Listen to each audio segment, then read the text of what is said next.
Muito bom dia, meus irmãos. É com alegria que eu saúdo a todos vocês com a graça salvadora do nosso Senhor Jesus Cristo.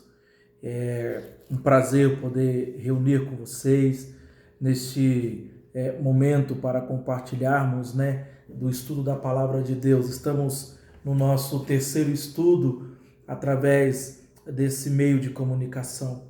Sei que não tem sido fácil para ninguém esses momentos, esse tempo de quarentena, onde vivemos uma pandemia mundial.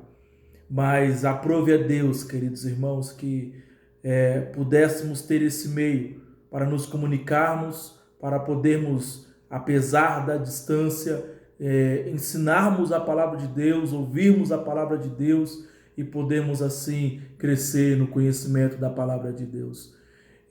Como pastor, eu me preocupo e a minha maior preocupação como pastor, eu tenho desenvolvido a partir de algumas conversas com outros colegas pastores também, apresentado essa minha preocupação, com a vida espiritual da igreja, do povo de Deus. Há muitos irmãos que, tanto eu quanto muitos outros também, nós gostamos de igreja, nós temos paixão por estar na igreja, estar na comunhão do povo de Deus. Eu digo, porque nem todos têm essa mesma paixão. Nem todo mundo sente essa necessidade de estar na comunhão com o povo de Deus. Mas como pastor, a minha preocupação é com a vida espiritual da igreja. Como está a vida espiritual do povo de Deus? Será que os crentes estão buscando, estão orando, estão lendo? Será que os pais estão lendo a Bíblia com os filhos? Essa é a minha maior preocupação. Por isso que eu tenho buscado, tenho orado para que Deus nos use por meio deste meio de comunicação, para que a palavra de Deus possa penetrar o teu coração, impactar a sua vida e eu e você sermos impactados, moldados, transformados e assim olharmos para essa realidade que nós vivemos hoje de pandemia e mudarmos nossas atitudes. A maneira que servimos a Deus, a maneira que nós servimos a Deus dentro da nossa casa, a maneira que nós cultuamos a Deus no templo e em nossas casas, que possamos mudar a nossa maneira e a nossa atitude. Eu quero hoje, dando continuidade ao nosso estudo da Escola Bíblica Dominical, eu quero caminhar com você na lição de número 12, Inseparáveis, Poder e Santidade. A sua vida com poder. Inseparáveis, poder e santidade. A sua vida com poder. Nós vamos tomar como base o texto da carta de Paulo aos Efésios, capítulo de número 1, a oração de Paulo pela igreja, quando Paulo ora pelos crentes. O autor da nossa lição, ele propõe que lêssemos os versos 17 a 19.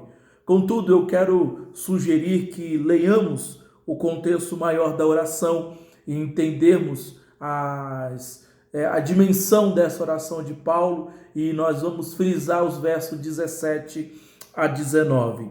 Diz assim: por isso, também eu, tendo ouvido a fé que há entre vós no Senhor Jesus e o amor para com todos os santos, não cesso de dar graças por vós, fazendo menção de vós nas minhas orações, para que o Deus de nosso Senhor Jesus Cristo, Pai da glória, vos conceda espírito de sabedoria e de revelação no pleno conhecimento dele, iluminados os olhos do vosso coração, para saberdes qual é a esperança do seu chamamento, qual a riqueza da glória da sua herança nos santos, e qual a suprema grandeza do seu poder para com os que cremos, segundo a eficácia da força do seu poder, o qual exerceu ele em Cristo, ressuscitando dentre os mortos e fazendo assentar à sua direita nos lugares celestiais, acima de todo principado e potestade, poder e domínio, e de todo nome que se possa referir, não só no presente século, mas também no vindouro, e pôs todas as coisas debaixo dos pés, e para ser o cabeça sobre todas as coisas, o deu à igreja, a qual é o seu corpo, a plenitude daquele a que tudo enche em todas as coisas. Amém? Oremos ao nosso Deus, pedindo iluminação e pedindo entendimento da palavra dele e do estudo que vamos ter nessa manhã. Bondoso Deus, eterno Pai, nessa manhã tão agradável, nós queremos glorificá-lo e exaltá-lo, agradecê-lo pela oportunidade que nós temos de poder estudar a Tua Palavra, de poder compreender a Tua Palavra. Rogamos-te, ó Deus, que ilumine a nossa mente, que o Senhor abra nosso coração mediante o poder do Espírito Santo para compreendermos a Tua Palavra. Que o Senhor me use por misericórdia e que por misericórdia também, Pai, faça com que cada membro, cada irmão, cada ouvinte desta palavra seja impactado, transformado pelo poder da Tua Palavra, Pai. Em nome de Cristo Jesus é que oramos, agradecidos. Amém, amém e amém. Muito bem. Inseparáveis, poder e santidade. Então, só pelo título da lição, pelo tema do estudo, nós podemos já ter uma noção do que o autor vem tratar. A revista inteira, todas as nossas aulas que tivemos, vem falando de santidade, vida de santificação, uma vida santa na presença de Deus. E aqui agora, na reta final da lição, vai faltar apenas mais uma lição, a lição de número 12, ela vem tratar sobre esse equilíbrio que deve ter na vida de poder e na vida de santidade. São inseparáveis, um está ligado ao outro. Para eu ter uma vida de poder, eu preciso ter uma vida de santificação. Para eu ter uma vida de santificação, eu preciso buscar poder no Espírito Santo. Então é uma questão inseparáveis, poder e santidade, a sua vida com o poder. É interessante observarmos, aqui nós já entramos na introdução da aula, que a palavra poder aqui e as expressões ligadas a ela, tipo palavra de poder, pregações de poder, testemunho de poder, estão entre os principais jargões evangélicos hoje em dia. Muita gente fala isso, não, o pregador pregou com poder, ou a cantora cantou com poder, ou o evangelismo foi um evangelismo de poder, foi power. Algumas pessoas chegam a dizer, né? Contudo, queridos, normalmente nós verificamos e nós chegamos à conclusão que por trás desses jargões são tão superficiais, em alguns casos eles se tornam até antibíblicos. Por que eu digo isso, pastor? Por que nós falamos isso? O que a Bíblia de fato diz sobre uma vida de poder no Espírito Santo? E sobre o poder de Deus na vida do cristão, o que a Bíblia diz? O que é uma vida no poder do Espírito Santo? Você já se fez essa pergunta? Você já parou para pensar o que vem a ser uma vida no poder, vivida no poder de Deus? Porque muitos têm uma concepção do que é uma vida de poder espiritual, mas uma concepção errônea, uma concepção, em alguns casos, antibíblicas, que não condiz com o que a palavra de Deus diz ser uma vida de poder, uma vida de fato no poder, vivida no poder do Espírito Santo. E é sobre isso que a lição vem tratar. Ela quer mostrar para mim, a mim e a você, nos ensinar o que é ter uma vida de poder, uma vida no poder de Deus, no poder do Espírito Santo. Se não, vejamos alguns pontos que a lição trabalha. Ela propõe o primeiro ponto sobre o poder de Deus. Ela vai mostrar aqui sobre a manifestação, o poder de Deus propriamente dito, melhor dizendo. E aqui no primeiro ponto, quando o autor coloca bem assim, o poder de Deus, ele diz assim, que nós vamos analisar aqui apenas o poder de Deus que regenera, o poder de Deus que santifica, o poder de Deus que opera por meio de pecadores. Então nós precisamos deixar claro que Deus, ele não nos dá o seu poder como um de nossos bens pessoais.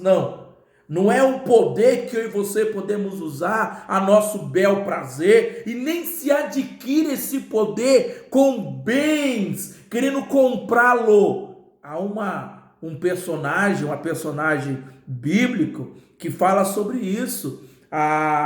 O texto de Atos, capítulo 8, e eu quero abrir esse texto para vocês, porque conta sobre esse cidadão chamado Simão, Ele queria comprar esse poder de Deus. Está lá em Atos. Se você puder abrir a sua Bíblia em Atos capítulo 8, você vai entender melhor o que eu estou dizendo. Atos capítulo 8, no versículo 18 a 24, nos conta o que esse Simão queria fazer. Atos capítulo 8, a partir do verso de número 18, diz bem assim: vendo, porém, Simão, que pelo fato de imporem os apóstolos as mãos, era concedido o Espírito Santo, ofereceu-lhes dinheiro, propondo o seguinte: concedei-me também a mim este poder, para que aquele sobre quem eu impuser as mãos receba o Espírito Santo. E aí, sabe o que aconteceu? Pedro, porém, lhe respondeu: o teu dinheiro seja contigo para a perdição, pois julgaste adquirir por meio dele o dom de Deus.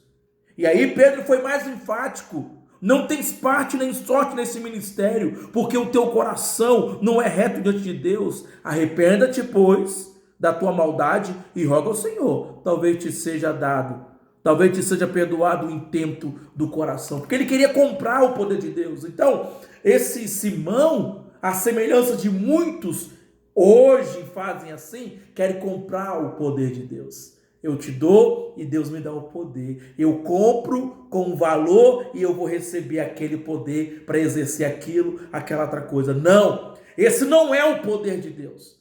Não é esse poder que a Bíblia diz ser o poder de Deus. Aqui, o pecado de Simão é registrado como um alerta para muitos de nós, que não se compra o poder de Deus. Mas então, o que o autor diz ser biblicamente o poder de Deus? O que vem a ser, então, pastor Eliel, o poder de Deus? O poder de Deus se manifesta, a gente vai ver isso de várias maneiras. Por exemplo, sinais e prodígios. Sinais e prodígios. O Novo Testamento, ele vê os sinais, ele vê os prodígios, aquelas maravilhas que Jesus realizava, que os discípulos realizavam, como uma autenticação pelo Pai do ministério de Jesus e dos seus apóstolos. Então, os sinais, aqueles prodígios que eram realizados, eles eram uma confirmação que o Pai dava de que aqueles homens, de que Jesus, de que os apóstolos estavam sob a direção dele, ou seja, eram condenados ou direcionados, conduzidos pelo próprio Deus. Deus dava esse poder para eles. Então, sinais e prodígios eram sinais de confirmação, autenticação pelo Pai do ministério de Jesus e dos apóstolos. Nos evangelhos, como também em Atos, nós encontramos as obras de poder no reino físico, incluindo milagre na natureza. Por exemplo, vocês se lembram quando Jesus ali operou o milagre quando ele acalmou aquela tempestade que estava no meio do mar, varrendo o discípulo de um lado para o outro. Jesus diz: aquieta-te mar, sossega-te vento, e aqui houve uma calmaria, o poder dele sobre a natureza. E está vendo o poder de Jesus? Mostrando, tanto que no final os discípulos perguntam: quem é este que até o vento e o mar lhe obedecem? São sinais, são maravilhas que Jesus exercia sobre as questões, o reino físico, sobre a natureza e também muitas outras curas. Então, o próprio Jesus, ele usa lá na frente, lá em João 4:48, essa expressão de sinais e prodígios para se referir a eles como autênticos servos do Deus Pai, o Todo-Poderoso. Então, Deus manifestava o seu poder para autentificar, para confirmar o ministério de Jesus e dos seus discípulos. Uma outra que o Novo Testamento apresenta são palavras de poder. Como assim? Quando nós lemos o Novo Testamento, se você perceber, nós vamos descobrir que as palavras de poder na comunicação cristã, quando você prega, quando você anuncia, faz parte da história da pregação do Evangelho. O autor Lucas aqui, ele mostra um interesse particular no poder de Deus por meio da pregação, da proclamação do Evangelho. O que nós aprendemos com ele? Que aqui ele vai dizer que ele vai citar o exemplo de Lucas, quando lá em Lucas 24:49, Jesus diz para os discípulos: ficai em Jerusalém, até que do alto sejais revestidos de poder. Então, o que eu quero chamar a sua atenção? Entenda uma questão aqui do poder de Deus mediante palavras de poder. Ele fala para os discípulos: ficai, permanecer em Jerusalém. Aí lá em Atos capítulo 1, versículo 8, ele diz o seguinte, o que ele diz em Atos 1:8? Mas recebereis sobre vós o Espírito Santo, e ser-me-eis testemunhas. Então você vê que em Lucas, poder, fica lá até que vocês sejam revestidos de poder. Atos 1:8, mas recebereis poder ao descer sobre vós o Espírito Santo, e ser-me-eis testemunhas, minhas testemunhas. O que nós entendemos aqui? Nós entendemos aqui que nenhuma pregação, nenhuma palavra, ela vai ter eficácia se não for pelo poder de Deus.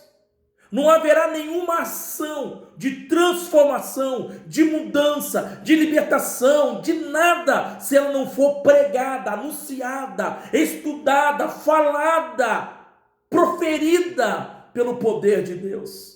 Não haverá nada, não vai acontecer nada se não for pelo poder de Deus. E aí até no âmbito de evangelismo, não há nenhum evangelismo eficaz sem o poder do Espírito Santo. Por isso que Jesus disse para eles: permanecei em Jerusalém, mas recebereis poder ao descer sobre vós o Espírito Santo. Eles só poderiam ir anunciar se eles estivessem revestidos de poder. Aqui está uma questão. Aqui está uma questão para nós pensarmos, por exemplo, e também para a gente poder entender por que muitas vezes algumas ações evangelísticas não têm sucesso. Por que algumas pessoas que se intitulam missionários, ou evangelistas, ou pregadores itinerantes, não têm tanta eficácia no ministério, ou na pregação, ou no trabalho evangelístico? Por causa do poder. Eles não têm poder de Deus. Por isso que para eu exercer o ministério pastoral, por meio da pregação do evangelho, por meio do ensino do estudo bíblico da palavra de Deus, eu preciso estar revestido do poder de Deus. Caso contrário, não surtirá nenhum efeito. Eu vou ficar falando, eu vou pregar, mas não vai acontecer nada, porque eu não vou estar revestido do poder de Deus. Então, Deus manifesta o poder dele, sinais e prodígios, palavra de poder. Terceiro sinal que a gente vê da manifestação do poder de Deus, o que é o poder de Deus, de fato, de verdade, além dos sinais e prodígios, além de palavra de poder, são de vidas transformadas. Vida transformada, aqui está a cereja do bolo. Não adianta ter sinais de maravilhas, não adianta ter palavras de poder, se não houver vidas transformadas. A maior eficácia da pregação do poder de Deus são vidas sendo transformadas. Quando a gente lê aqui em Efésios, quando Paulo ele diz, sobre essa questão do poder, a gente voltar aí o texto da nossa lição, Efésios 1, quando você vê o versículo 17, que diz bem assim: para que o Deus de nosso Senhor Jesus Cristo, o Pai da glória, vos conceda espírito de sabedoria e de revelação no pleno conhecimento dele, iluminados os olhos do vosso coração, para saberdes qual é a esperança do seu chamamento, qual a riqueza da glória de sua herança nos santos e qual a suprema grandeza do seu poder para com os que cremos, segundo a eficácia da força do seu poder. Esse poder aqui que Paulo está dizendo aqui, o poder sobre o qual Paulo fala, não é apenas o poder da mensagem. Não é apenas o poder de quem fala, mas é o poder de quem crê naquilo que está sendo falado. Está vendo que coisa interessante? É o poder em e sobre os que creem, abrindo cada vez mais o coração, que estava antes fechado para que entendam a verdade. Antes a pessoa não entendia, antes a pessoa não compreendia, agora ela entende, agora ela compreende a mensagem, agora ela compreende a palavra. Por que agora ela compreende? Porque ele abriu os olhos, o Espírito Santo, mediante o poder da palavra, no coração dessa pessoa que creu nessa palavra, exerceu um poder impactante, transformando a vida dela, de maneira que agora ela pode enxergar claramente a mensagem e entender: eu era um pecador, mas Cristo me salvou. Eu era de um jeito, mas agora eu sou diferente. Vida transformada. Ela teve uma vida transformada. Por isso que o poder do Evangelho, o poder de Deus, deve acompanhar o Evangelho. Eu tenho que pregar o Evangelho no poder de Deus. Por isso, queridos irmãos, não adianta falar de poder sem ter uma vida transformada. Não adianta a pessoa chegar e dizer: eu estou cheio do poder de Deus, eu sapateio, eu faço aquilo, falo um monte de coisa, mas se ela não tem uma vida transformada. Porque poder e vida transformada andam juntas. Se eu fui impactado pela palavra, se eu vi sinais e prodígios, se a minha vida eu creio nessa palavra, eu tenho que ser transformado. Agora, se não há transformação, eu preciso considerar e ver se de fato eu estou cheio realmente do poder de Deus. Eis a necessidade que eu e você temos, que nós temos, de buscar o poder de Deus mediante a pregação do Evangelho, para termos uma vida transformada, uma vida impactada pelo poder de Deus. Esse é o primeiro ponto, mostrando o poder de Deus. O que é o poder de Deus? Deus manifestava o poder dele. Recapitulando o primeiro ponto: sinais e prodígios para confirmar o ministério de Jesus e dos apóstolos. Ele manifestava o poder dele por meio da palavra de poder, porque senão os discípulos não teriam eficácia em seus ministérios. Então só há eficácia no ministério, e aqui ministério se estende a tudo e a todos. Só há eficácia no trabalho evangelístico, só há eficácia no trabalho, seja ele de um bom presbítero, um bom diácono, uma boa presidente SAF, de UPH, de UPA. Só há eficácia naquilo que você faz como professor de escola bíblica dominical. Só há eficácia na vida daquele que prega, que ensina, que crê em Jesus Cristo, se ele tiver o poder de Deus. Eu tenho que ter o poder. Então Deus manifesta o poder dele, sinais e prodígios, palavra de poder e vida transformada. Eu te pergunto nessa noite, e você? Ou eu te pergunto nessa manhã, melhor dizendo, que nessa manhã eu te pergunto: você já foi transformado pela palavra de Deus e pelo poder de Deus? Você já foi alcançado por esse poder? Você tem experimentado essa transformação na sua vida através do poder da palavra de Deus? Que você possa meditar nisso.